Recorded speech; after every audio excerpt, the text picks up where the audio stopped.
নবম শ্রেণীর প্রিয় শিক্ষার্থী সালদার স্যার ইউটিউব চ্যানেল থেকে তোমাদের সবাইকে স্বাগতম। আজকে তোমাদের আরেকটি নতুন ভিডিও নিয়ে এসেছি। গণিত কষে দেখি 19 স্থানাঙ্ক জ্যামিতি 1 থেকে 12 নম্বর পর্যন্ত মোট 24টি অঙ্ক, সরল রেখাংশ, অন্তর্বিভক্ত, বহির্বিভক্ত, নবম শ্রেণী ক্লাস 9 দ্বিতীয় পর্যায়ক্রমে মূল্যায়ন 2025 গাণিতিক বিশ্লেষণ সহ সম্পূর্ণ প্রশ্নপত্রের উত্তর আমি দেখাবো এই ভিডিওতে। পাশাপাশি এই চ্যাপ্টার সমাধান করতে যে সমস্ত সূত্রের প্রয়োজন সেই সূত্র বিশ্লেষণও আমি দেখাবো। কাজেই তোমরা যারা এখনও আমার চ্যানেলটিকে সাবস্ক্রাইব করনি তারা এখনই চ্যানেলটিকে সাবস্ক্রাইব করে বেল আইকনটি প্রেস করে দাও, যাতে এরকম আরও ভিডিও পেতে পারো। তোমরা একটা স্কুলের সিলেবাস দেখতে পাচ্ছ, এখানে 7 নম্বর চ্যাপ্টার, 8 নম্বর চ্যাপ্টার, 9, 14, 16, 19 এই কটা চ্যাপ্টার আছে। কাজেই তোমাদের আজকে 19 চ্যাপ্টার, আমি ইতিমধ্যে 16 চ্যাপ্টার, 14 চ্যাপ্টার, তারপরে 8 চ্যাপ্টার, 7 চ্যাপ্টার দিয়ে দিয়েছি আমার ইউটিউব চ্যানেলে গিয়ে তোমরা দেখে আসতে পারবে। সরাসরি চলে যাচ্ছে 19তম চ্যাপ্টারে। এখানে প্রয়োজনীয় সূত্র যেমন এ x1 y1 B x2 y2 এর সংযোজক সরলরেখাংশ m:n অনুপাতে অন্তস্থভাবে বিভক্ত করে তার স্থানাঙ্ক হবে m x2 plus n x1 divided m1 m plus n, আর এখানে হবে m y2 plus n y1 divided m plus n।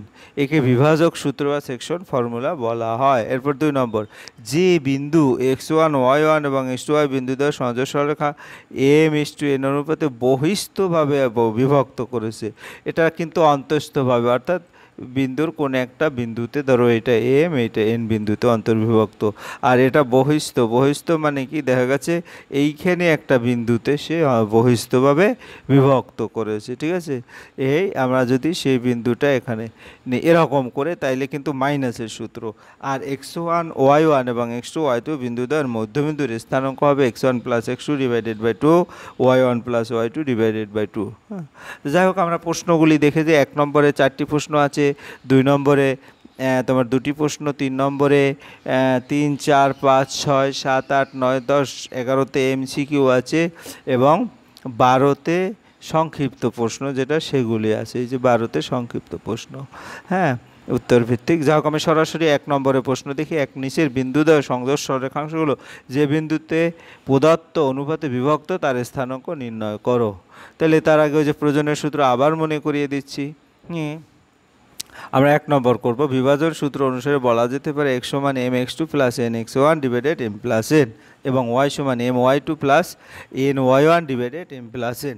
এখন 6,14 এবং 8,10 -8,10 3:4 অনুপাতে অন্তর্বিভক্ত। তাহলে আমরা সূত্র অনুসারে কি বসাতে পারি, m, এখানে mটা কত আছে 3, এই যে 3, এটা হচ্ছে m, এটা m, আর nটা হচ্ছে এই যে 4, ঠিক আছে।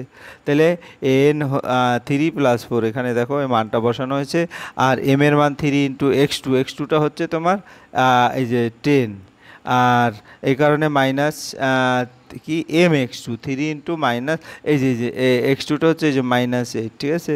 যাই হোক, 3 × -8 প্লাস nটা হচ্ছে 4 আর x1 হচ্ছে 6, এই যে 6, এইটা 6, ঠিক আছে। আর তদ্রূপভাবে m y2 হচ্ছে 10 আর y1 হচ্ছে -14, এই যে -14, পরে গুণ করব, 3 × 8 = 24, 3 × 8 = 24, 0 -30, 26/7, এটা হবে উত্তর, ফাইনাল অ্যান্সার। তাহলে 0, -26/7। এরপর আমরা চলে যাব 1-এর 2 নম্বরের প্রশ্ন।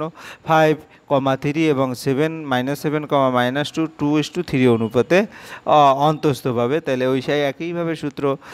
তাহলে x সমান m x2 divided n x1 divided m plus n, এটা কাজে এখানে মানটা বসাবো, x এর মান 2 × -7 কেন, এই যে x2টার মান -7, প্লাস n হচ্ছে 3 আর x1 হচ্ছে 5, x1 এই যে 5, ঠিক আছে, ডিভাইডেড বাই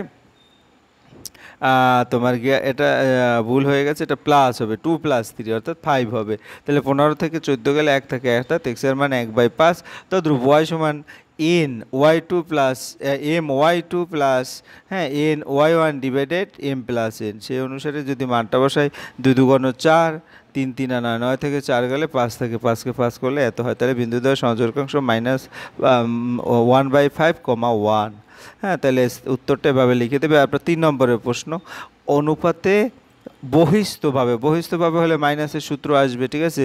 তাহলে এখানে এই যে এটা মাইনাসের সূত্র হবে, এটা মাইনাসের সূত্র হবে, ঠিক আছে। তাহলে এখানে মানটা বসিয়ে পরের লাইনে কিন্তু মাইনাস অলরেডি দিয়ে দিয়েছি, ঠিক আছে। তাহলে এখানে 3 × 4 করলে 12 আসে, আর এখানে মাইনাসটা মান বসালে প্লাস হয়ে যায়, অর্থাৎ এক্সের মান 14। সেই একইভাবে ওয়াইয়ের মানটাও যদি বসাই তাহলে দেখা যাচ্ছে এখানে মান আসবে -19। তোমরা এবার ভালো করে ক্যালকুলেশন করবে। এরপর আমরা 4 নম্বরের প্রশ্ন দেখবো 3,2, অর্থাৎ এটা হচ্ছে x1 y1 x2 y2, আর এটা হচ্ছে m/n, ঠিক আছে। তাহলে আমি ধরে নেওয়া যাক বিন্দুতে পদার্থ অনুপাতে বিভক্ত করে তার স্থানাঙ্ক হলো x, y।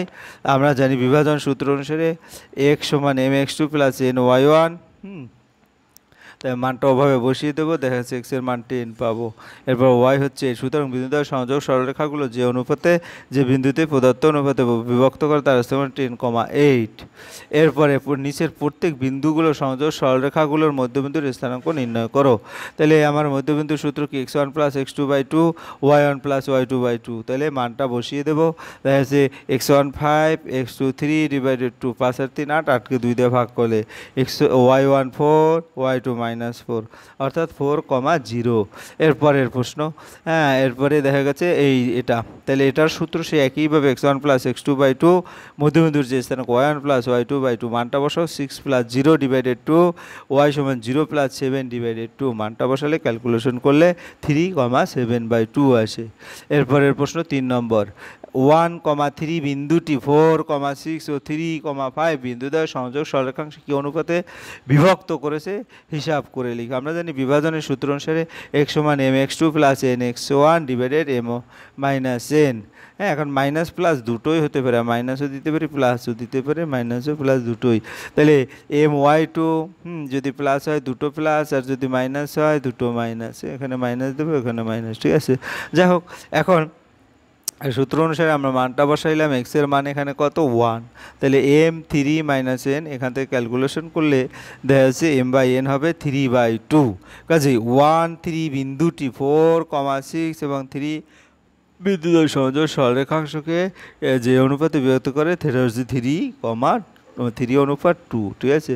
এরপরে x1 y1 x2 y2 এভাবে হবে বিন্দুদ্বয় সংযোগ সরলরেখা y অক্ষ দ্বারা কি অনুপাতে বিভক্ত হয়। যেহেতু এটি y অক্ষ দ্বারা বিভক্ত, সেই বিন্দুতে x এর স্থানাঙ্ক হচ্ছে 0, অর্থাৎ 0, y। আমরা জানি বিভাজনের সূত্র অনুসারে x সমান m x2 plus n x1 divided m plus n, y সমান m y2 plus n y1 divided m plus n। এর সে সমীকরণের ক্ষেত্রে 0 সমান m into -9 plus n into 7m, অর্থাৎ এখান থেকে ক্যালকুলেশন করলে দেখা যাচ্ছে m/n হবে কত 7/9।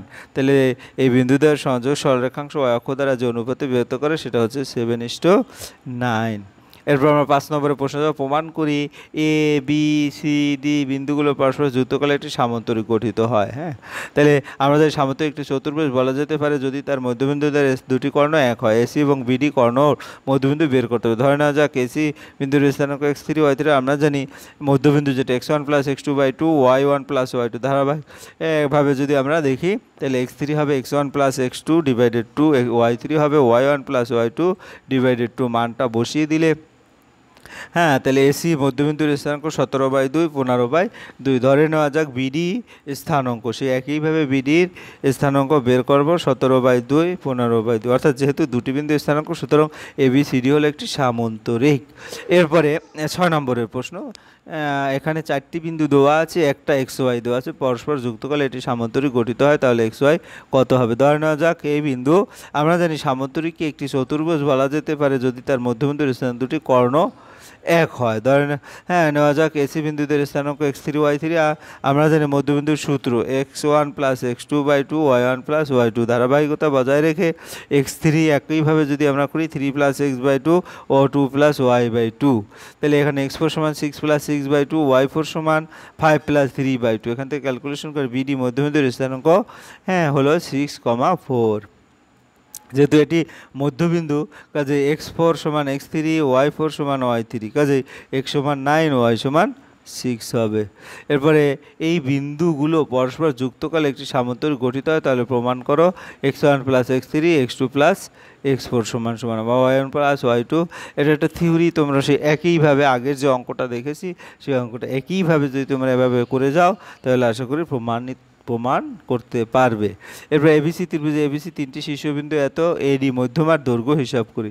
তাহলে এসি মধ্যবিন্দুর স্থানাঙ্ক এক্স হয়, তাহলে মধ্যবিন্দু অনুসারে আমরা দেখো 1 plus 5 divided 2 minus 1 minus plus 1 divided 2, অর্থাৎ মধ্যবিন্দুর স্থানাঙ্ক হচ্ছে -1 3 এবং অন্য শেষের মধ্যবিন্দুর স্থানাঙ্ক হচ্ছে 3,0।